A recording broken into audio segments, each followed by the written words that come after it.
what's up, kinfolk? Welcome back to my channel.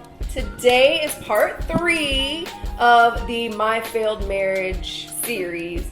And we're going to be talking... It's a whole series. It's a whole series. So today we're going to be talking about our mental and emotional states after we got divorced, or after we left the house, basically. Yeah. And, during the divorce process, the healing process. And then we're going to touch on what our first relationships post-divorce were like. So if you want to hear our stories and see what we have to say, then keep on watching. Yeah. So I told you guys the video on Tuesday, if you haven't watched it, go watch it.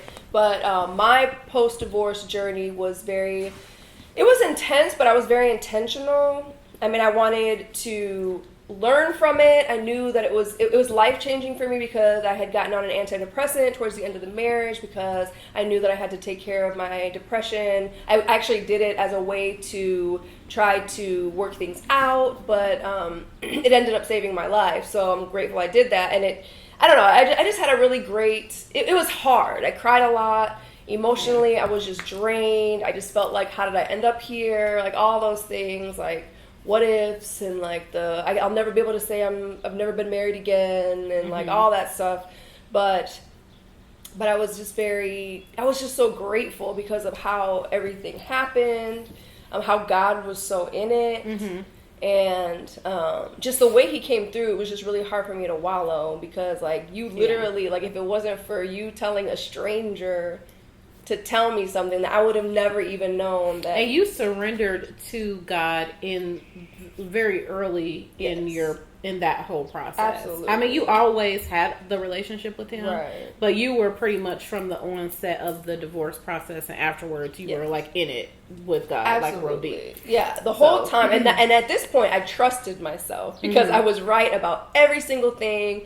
So after that, like I was even stronger with the Lord than I was even before going into it because I was so emotionally vulnerable. But I also had a lot of healing to do from the last relationship before I got married because I didn't take the time to heal from that 3 years. Even though I was kind of like you, where you said you were done before it was over. That's how I was with the ex-boyfriend before my ex-husband.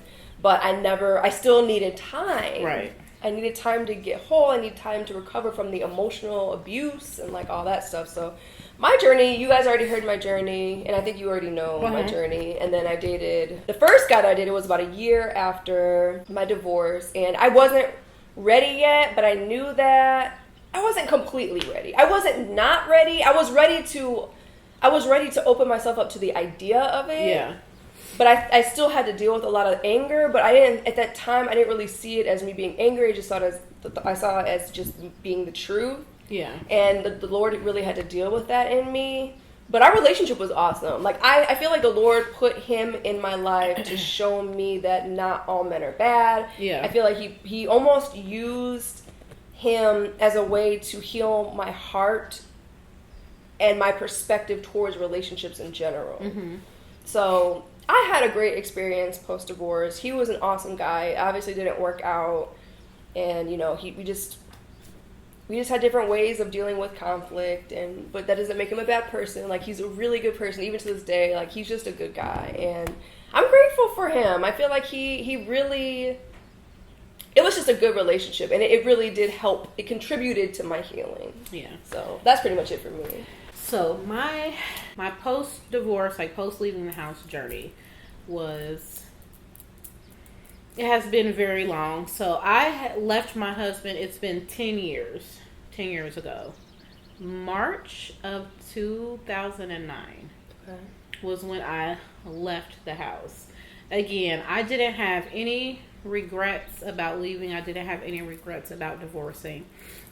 But what they don't tell you about divorce is sometimes, like, the process of if you have a contested divorce, that's when you are actually like going through court. So different from being able to draw up paperwork and then you guys sign it and just be done. This is where you maybe get a mediator, you try to see if you can work it out, but you can't, so you have to go through the court process. The court process is brutal. Ugh, I'm so grateful I never had to do that. It is the worst experience you could possibly ever go through. I've heard it described as like you have to because it's like so and so versus so and so. So you stay in that versus mindset. You stay in that opponent mindset, and you have to. You have to for court. Like, it gets so nasty. If you think that your marriage was bad or anything, if you go through a contested divorce, it'll be worse than anything you could imagine. And I don't even know how much I would want to elaborate about the process, but our divorcing process was bad. Wow. How long did it last? I left in March of 2009. Our divorce was finalized in September 2010. Jeez. So Oh a my year and a gosh. half. Yeah. And things move like really slow in court. You got to wait for like your court dates and stuff like that. So it gets really dragged out. But as far as emotionally and mentally, I can tell you exactly where I was in that place. It was the lowest point I've ever been in my life. Definitely suicidal thoughts. I had kids at the time. I just had my daughters at that point. So I never acted on it or anything like that because I knew I had to live for them. But I would just be like, God, just let me not wake up. They just let me not wake up. I have life insurance. The kids will, have that money or whatever, but just let me not wake up. Like, I just didn't want to deal with it. It was so nasty. And so we're both Christians, my ex-husband and I. But I wasn't necessarily like raised in a Christian household. So my first now I had been going to church since about middle school. I would always find like a friend or someone that my parents would let me go with because God has been pursuing me my whole life. Yeah. But I didn't have that much experience with, a church, religious type family and church people and stuff like that until I got with my ex-husband and around his family and stuff like that. So if you can imagine that experience ending badly and then turning so nasty, it shaped how I saw church and how I saw Christians. Especially at that age.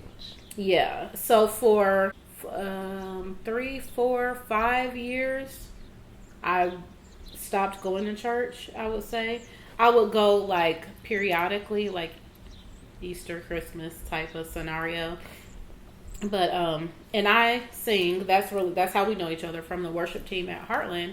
And I had sang before I ever met my ex-husband.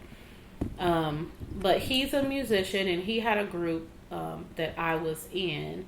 So like once we weren't together, it was more so like I felt displaced. Yeah. Like I felt like we had been together for a while since I was young. So a lot of the adult friends that I had, we had mutual friends.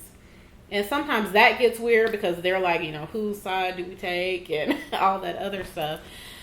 So I just felt like I was drifting, like I wasn't sure where I should be. I would go to a church in our city that's kind of like a big church, but it never felt like my church home. I would just go to have some place to go. And it wasn't until I got invited by another friend to Heartland that God started really doing a work in me through the people that I would meet at Heartland. And he led me back to singing with getting on the worship team because at that point I hadn't sang since I left my ex-husband.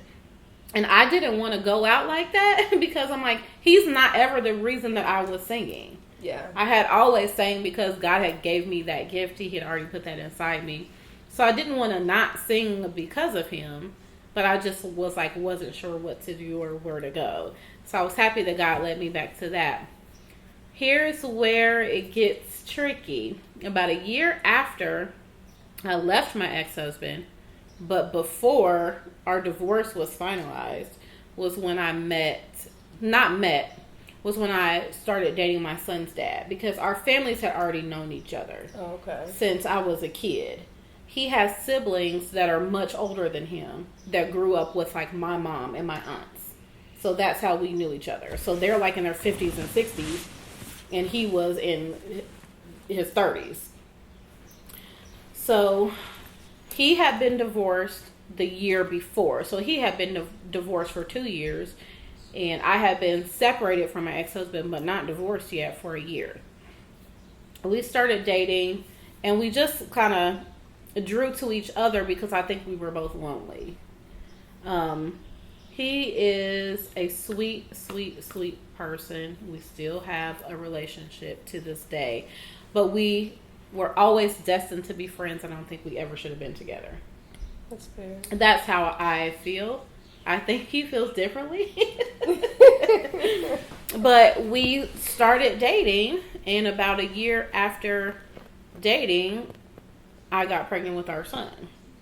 And the whole time I knew I was not in an emotional place to have ever been in a relationship. Yeah. Obviously a baby kind of changes the scenario.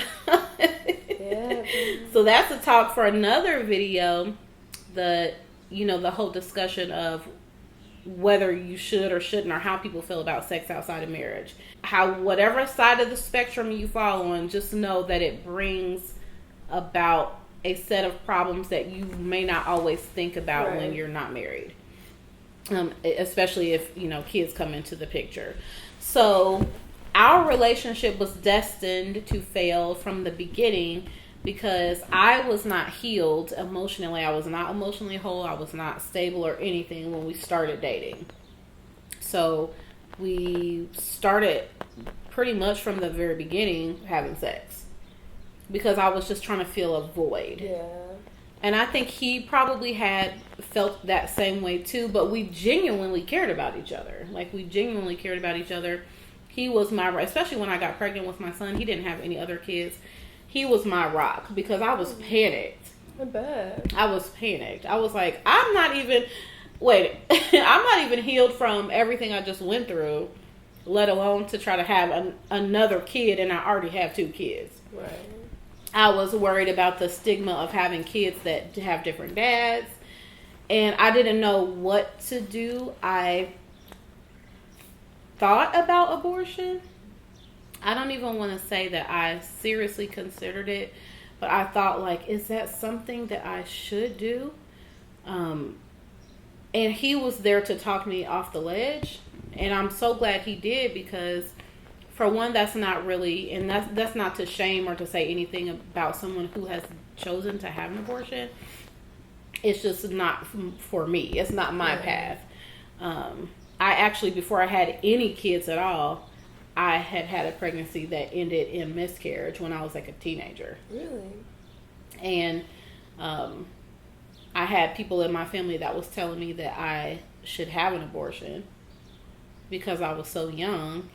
And I stood my ground and didn't, and it still ended in miscarriage. So I had a lot of pain, trauma still even from that. Right. So my son's dad was there to talk me off the ledge again. He didn't have any kids. He wanted a child. And so he was just a very stable, like, presence in my life. So things were really good in the beginning because we were masking what was wrong. For sure.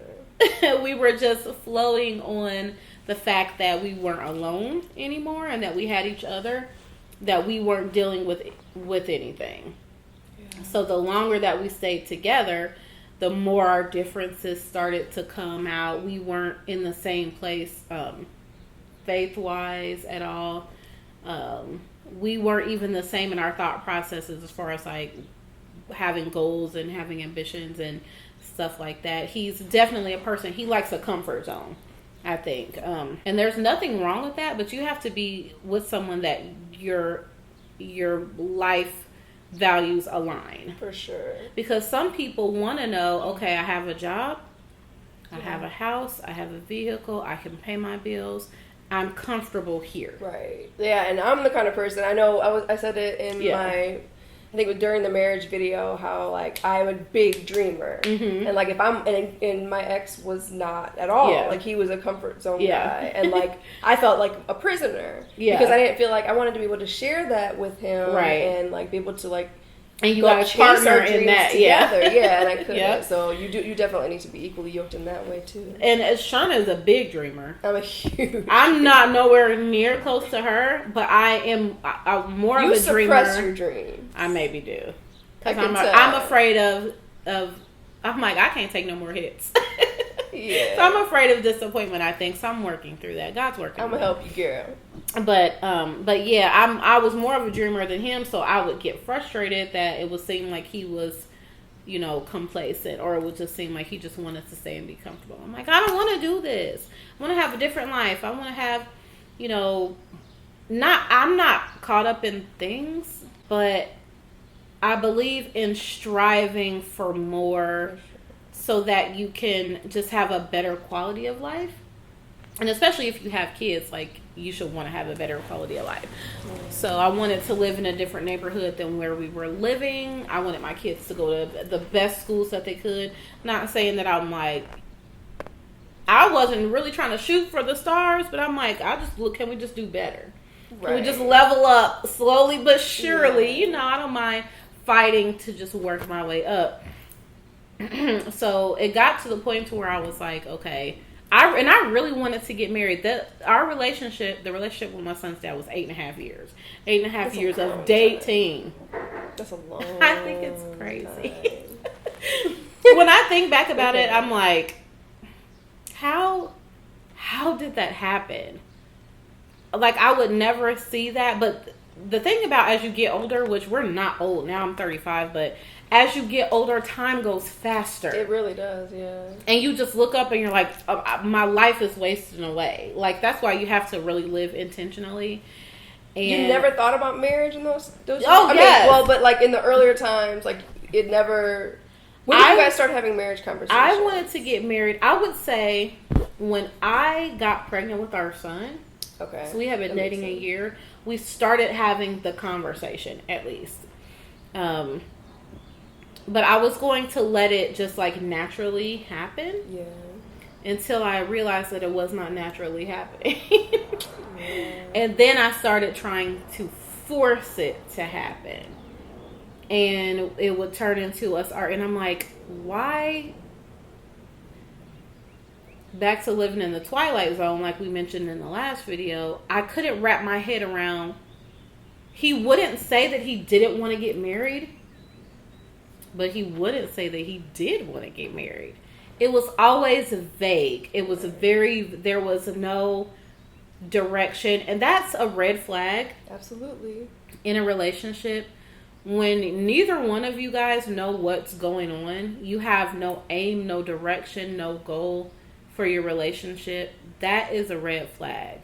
If you're constantly having the conversation of, well, what are we doing and how are we defining this and all of that stuff, that is a red flag. Because especially if you're a Christian and if you're following God is very clear and very intentional. Yes, he is. And that's how he calls us to live, especially the men who are called to lead us. So if you have a man that's just kind of like, well, I don't know, like that's probably like, you should probably like, I might need to run. Pretty much. So it got to the point to where I'm like, okay, well, maybe we should go through counseling. So we're not even married. We're dating and we're going through counseling. If you need counseling and you're in a relationship, don't get married. Period.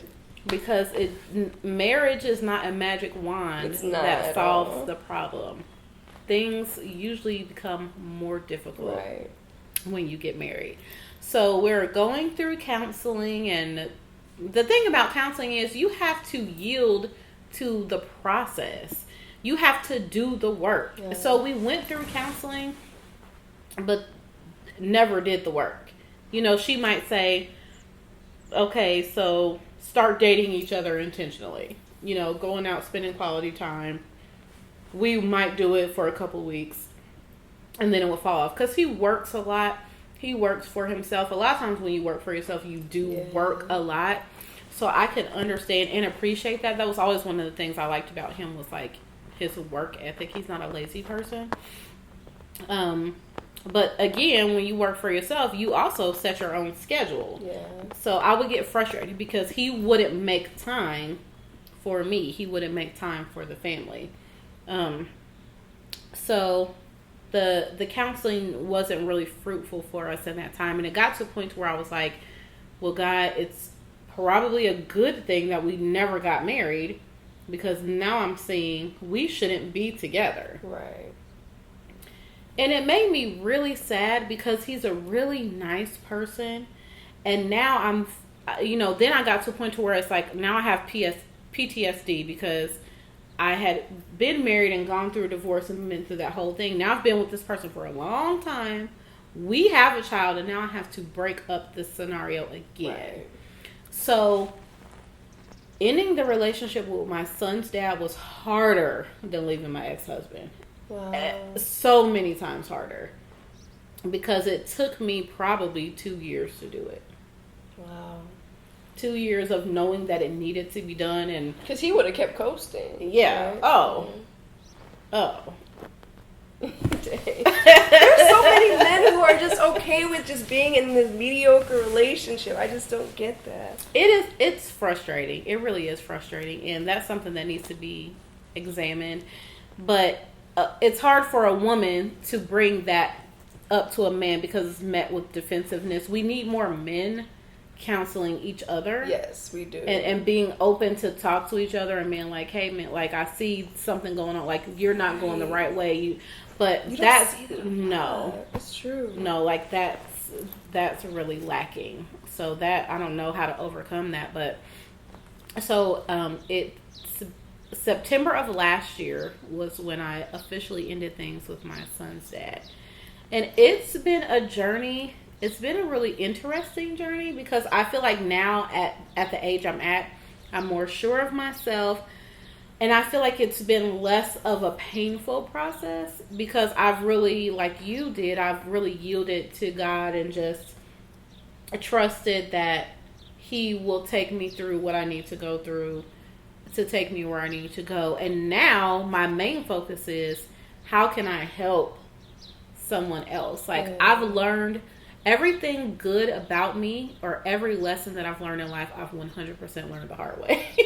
It's not because I ever took anyone's advice. It's because I ran into a brick wall 100 times until I got to the point where I'm like, that hurts. I'm not going to do that anymore. And let me save other people from the pain of running into this brick wall. Right. So, Shanna knows, but I started a group from my Facebook page for just like Christian single people. It's just a way to have conversations with people about how do you navigate through singleness, or, what are some different... I just wanted to really hear other people's perspectives and start the conversation. And there's been some really good conversations. And we have like monthly group date nights. And that's fun. Because sometimes when you're single, people rush into a relationship just because they're lonely or they need companionship. You don't need to be in a relationship for companionship. Right. You could get companionship from friends or from a small group or just from a community of like-minded people. But the most important thing when you're single is to be with like-minded people. Absolutely. Don't surround yourself with people that are going to give you bad advice and lead you astray and tell you all the things that we all hear. And I've been guilty of saying it too. Girl, you just need to go get you some. Or, girl, Are we being real or are we being real? We're being real. We're being People real, tell Kim. me that all Are the time. we being real, Kim folk? Are we being real? Like, I'm not saying that I've never said it, and I'm not saying that I've never felt that way, but then I have to remind myself, and I have to bring myself back to how do I want to personally get through this journey. Right. So that's not knocking what anybody chooses to do. I have a whole son out of wedlock. It's not coming from a place of judgment. It's just coming from a place of I've done it all the ways that it could be done, and I'm still here. Right. in this place. So I need to do it in a different way to get that different result. And now here we are on the white couch having white couch combos. So it's been hills and valleys for sure, but I wouldn't change anything really, when I look back, I wouldn't change anything about my journey. It keeps me humble that I've gone through so many things and made so many mistakes, because I can talk to almost anyone from a place of no judgment. Yeah. So I find that it's really easy for me to open up and talk to people, which is how we get healed. Absolutely. You have to tell your testimony for someone else to be healed and benefited from it. It does not benefit anyone for you to make it from point A to point B and then not go share with someone how Absolutely. you did it and to keep it in. So that's, now I feel like everything I've gone through is a part of a bigger purpose. Absolutely. That God, like, piece by piece is revealing to me. Okay, I can take everything that you went through and still use it for my glory. So now it's like I'm excited about where I am now and where God is taking my life. It's not to say that I don't still struggle with things or still, you know, I'm working through having a healthy mindset and everything. But for the first time in my life, I'm truly excited about where my life is going. That's awesome. So yay, me. Which is why we're here right now, because we both are on the same page with that. I agree. Like, I feel like we've both gone through so much, and it's no good at all if we can't share it and try to help anybody out there who is struggling with this, like, similar things that we've gone through, or has gone through similar things that we've gone through, or still trying to heal, or whatever. Like, we know what it's like, and we want to be able to share those experiences so we can help someone, even if it's just one person. Like, I feel like our job is done. So Yeah. We've talked a lot about just, like, being intentional. Yes. In life in general, but especially, like, as a single person. When you're single, it's the best time to try to figure out, okay, who am I? Yep. What are my likes and dislikes? What is the purpose that God has for my life? Like, it's the best time to go on, like, a fact-finding mission about just the world around you in general, and to put yourself out there. So if you've been hurt, do the work to get yourself to a healthy place, but don't keep yourself closed off, but calm yourself down enough to know this is the time when I have to learn who I am. For sure. Which is a constant process, because we all change and evolve as we get older and as we go through things. So it's the best time to just be like, fall in love with yourself. Absolutely. And then fall back in love with God if you feel like you've, like, strayed away or anything of that nature.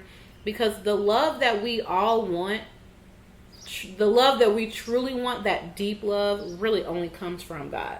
Amen to that. It doesn't come from a relationship. It doesn't come from anything that we could have or any success that we could achieve. It only comes from God. No one is going to complete you. Yeah. No one is going to make you whole. Like, that you is need a to be myth. whole. It is definitely a myth. You need to be whole as an individual before you're ready to share your life with someone else. Yeah. We hope that someone has gotten something out of this. I just want to encourage any of you young people that are watching to just really like, don't rush it. I know, even especially if you're in a relationship, because I was in a relationship for 4 years during high school, and I felt like we were going to get married and he was my forever and la la la. But I'm telling you, it is not worth rushing. I can guarantee you that you don't fully know who you are at that young age, and just take advantage, like she said, of this time to figure out who you are, what you really want, what are negotiables, what are non-negotiables. Like, all those things are just going to come over time, over years of experience, just life experience in general. You got to date other people so you know what you like and you don't like. Like, that stuff is just so important. It is so important. Dating other people is fun. Is it? It can be. I actually hate dating. Shauna has social anxiety, as she has mentioned. She does. Maybe 5. But I just don't think the whole process is fun. I think if there were more guys who were honest and vulnerable, because I'm such a transparent person. Yeah. And I feel like if there were more guys who were transparent, it would be more fun. But I feel like you have to spend so much time sifting out what's BS and what isn't, that, like, it's not fun for me. The turning point that I had probably just within this last couple of weeks that went from being like, oh, this sucks, to being like, oh, this is kind of fun. I stopped approaching dating as, like, with an end goal in mind. Yes. My end goal of dating is to be married. And I That's started true. to just approach it from, having friends, like getting to know people, being a good friend to other people, and then seeing from there where it could possibly lead. Trying to reframe my thought process and, okay, well, how do I want a guy to treat me? Yeah. What types of standard, hey, I'm going to set this standard right here and let me see who can meet that. I don't want to say like a competition, but it's like, yeah, I value myself. Like, I treasure myself. Let me see who's going to meet this standard. Right. And that makes sense. And the rest of them, okay, we can remain friends, The hard part with that is that they have expectations. Yeah, sometimes. Mm-hmm. It's hard to meet someone who...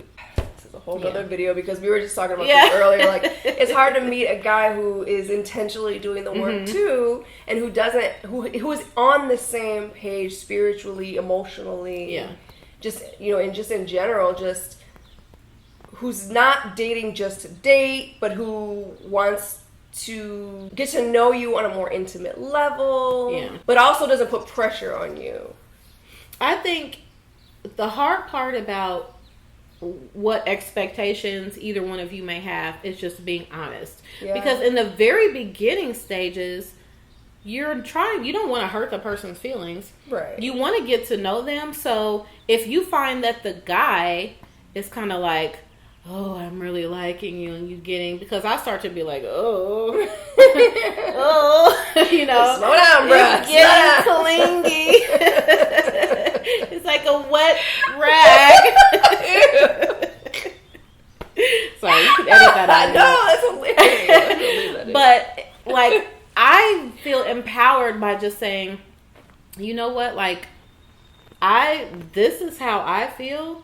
And I can appreciate if you feel that way, but I don't feel the same way that you feel. Right. And I really just, like, the best part about, I think, going into, like, in your 30s and into your 40s, you really learn how to speak up for yourself. For sure. More than, sure. If you're watching this and you're in your 20s, I know you feel super grown. But the difference between where you are now and where you will be eventually is knowing when and how to speak up for yourself. Not coming from a place of defiance or anything like that, but just knowing like your worth, knowing who you are, and saying, okay, like, I can appreciate that, I can respect you, I can still be nice to you, but that's not how I feel. This is how I feel. Right. And putting something on the table for someone, and then they can make their choice based off of that, but you're being honest. Yeah. Because as you get older, you just have less tolerance for BS. You don't want to waste time on things that aren't gonna. I hate to say benefit you, but it's kind of true. Like, I mean, obviously, when you get to a point in your life where you want to protect your peace, you're not willing to allow certain things into your life. Right. And like, I feel like it wasn't until I was in my 30s that I started that mindset. Yeah. Now I'm 36, about to be 37. And I'm like, I literally don't have any. I will not. If whatever it is, whoever it is, does not give me peace, it's not coming in. Mm-hmm. Period. Yeah. You have to protect your energy. Peace. Yeah. You have to think about the friends. Like, if you've been married or if you've been in a relationship and now you find that you're like in a single season and you're trying to figure out, God, what do you want me to learn? Inspect every facet of your life. Absolutely. Look at the people who are around you. Are they lifting you up? Are they encouraging you? Are they helping you to aspire to be your best self? Or is it the people that you've always been around that don't want you to change? Yeah. Because they want to stay comfortable with the you that you were. Right. Like, inspect, like, okay, how am I handling my money? How am I, caring for the things that God has already blessed me with? Like, am I living from a place of gratitude? It's just a perfect time to inspect your life and see what you like, what you want to keep the same, and what you want to change. Absolutely. Without having to consider, you guys, there's so much peace within not having to consider what someone else thinks and what someone else wants. Like, when you get into a relationship and a marriage, you have to 100% of the time consider the other person. You have but to. Right now, I don't have to, and I like it. Amen. I like just doing my own thing, but I am still preparing my heart and preparing myself to be a wife, because I really feel like that is in the future for me. I feel like God has graced me to be a wife and a mother. I really do. But right now I am enjoying no outside opinions. Amen. So Amen. That's good. So I hope you guys enjoyed this video. I feel pretty good about it, personally. yeah, but I think it was fun. It was. The last one was fun. heavy. The last one was heavy. This one was fun. But I hope you guys enjoyed it. If you did, give it a thumbs up, comment, share, subscribe, and help me to continue growing my family. We'll see you next week for Real Talk Thursday. Yeah. Bye guys.